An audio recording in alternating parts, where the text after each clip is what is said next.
The impact of drugs in England. My name is Christina Abraham. So the intro, drug and substance abuse is a common and growing issue in most countries worldwide, as we all know. Specifically in England, though, there's roughly 3 million people who use drugs. There is roughly 3,000 drug-related deaths. The commonly used drugs is cannabis, which is number 1, cocaine, powder or crack cocaine is 2, heroin and MDMA / ecstasy, which is like Molly and ecstasy.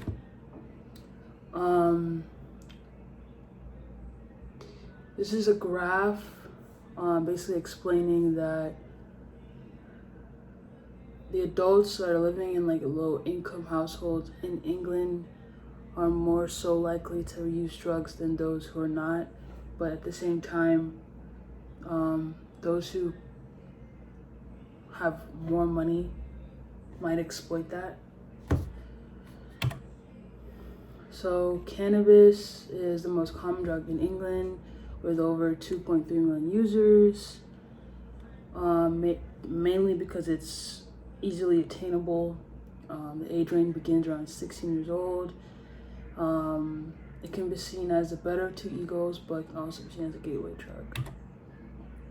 Okay, cocaine. The problem was introduced during the opioid crisis for pain management, and it became more popular in the 60s and on. So, but basically the 60s and 70s.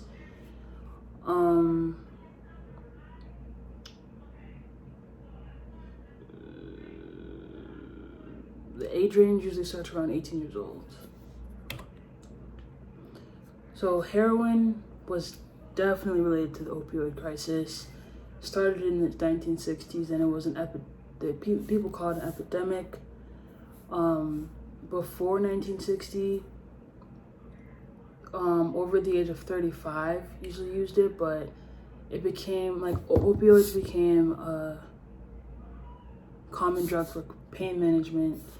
And once they cut that out, or once they ran out of it, they went to something that was similar, which was heroin. And then MDMA and ecstasy. These are psychoactive drugs. The street names could also be Molly. The age range of 16 to 19. In 2018, there was the highest recorded deaths of MDMA. Okay, so the war on drugs, I broke it down into basically 4 different topics. Domestic drug policy, criminalizing drug possession, production, and trafficking, and then also treatment programs for public health, international drug policies, like importing of drugs or exporting. So the domestic drug policy, there was 2 acts, one 1971, one in 2016. First one, Misuse of Drugs Act. The main purpose was to completely ban the possession, supply, manufacture, import, and export of any and all controlled drugs.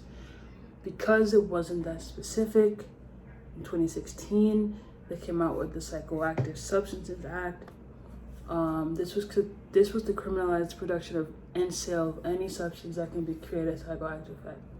This was because there was new synthetic drugs that were called legal highs. One of the most common one was spice, which was a synthetic cannabinoid. So basically, they made that to now make it more legal for little alterations in drugs that would make it legal to sell in like convenience stores or like smoke shops. Which is what I talked about in legal highs. Okay, so criminalization and basically the classification of drugs. There's 3 classes, A, B, and C. A contains cocaine, heroin, ecstasy, and LSD. This goes from like A, B, the classes go from A, B, and C, which is A is the most severe to C. So B, speed, cannabis, ketamine, mephedrone and amphetamines, C, GHB, anabolic steroids, and some tranquilizers. This is a little chart, basically like I was saying, how the assumed risk goes from A down, so it's like top down, and then the severity goes up. So C has the last, B has a little bit more, A has the most. The punishments for possession, right, for class A can be imprisonment up to 7 years or unlimited fine or both. B, 5 years, unlimited fine or both. C, up to 2 years, unlimited fine or both. The intent to supply for class A drugs is imprisonment up to life and unlimited fine or both. B and C is imprisonment up to 14 years and unlimited fine or both. And obviously, it depends on how much, it just depends on how much you're selling and all that. So the international drug policies. So the entire drug industry in the UK is worth roughly 200 billion USD dollars per year. This number includes controlled street drugs. Drugs are smuggled into England by methods of cargo, freight containers, mules, and packages. Cargo, freight containers coming on those really big ships. Mules are people who get them through suitcases, their butt, or just any means that they could get it through. And packages, just sent through the mail if they can pass through. Part 2 of the international drug policies is basically where. So Colombia, Peru, Mexico, Afghanistan. There are efforts taken to seize drug trades by deploying officers to countries in those areas to, seize a certain amount of drugs. And domestically, law enforcement seizes assets that are obtained through the drug trade, such as houses, cars, etc., to basically deter them from, drug money.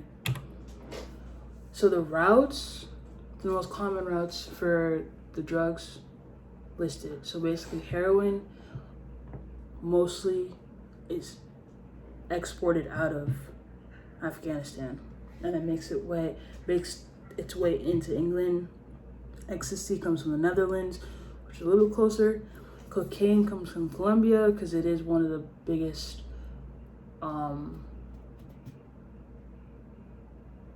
countries that produce cocaine to most of the world, honestly. Crack, cocaine, Caribbean. Cannabis, Caribbean.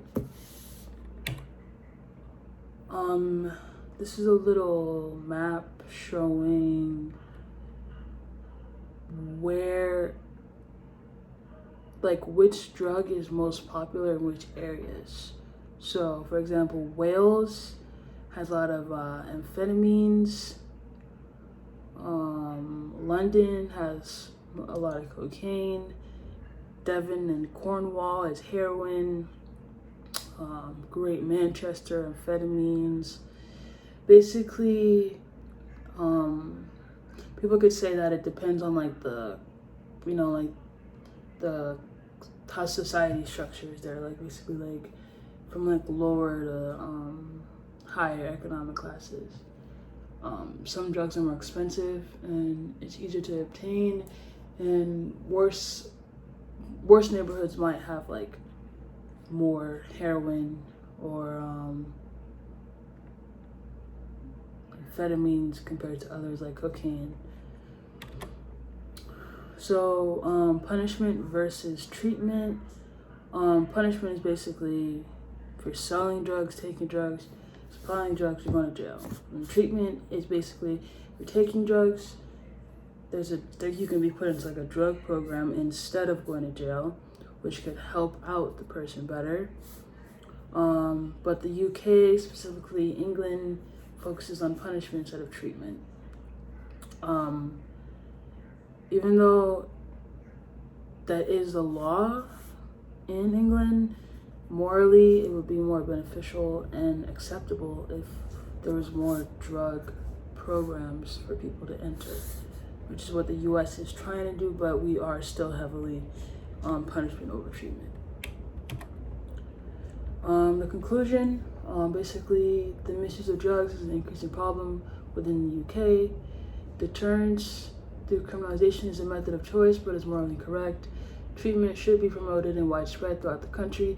The war on drugs has essentially been lost due to the continued use of illicit drugs, but many efforts are taken to lessen the imports of drugs. Thank you.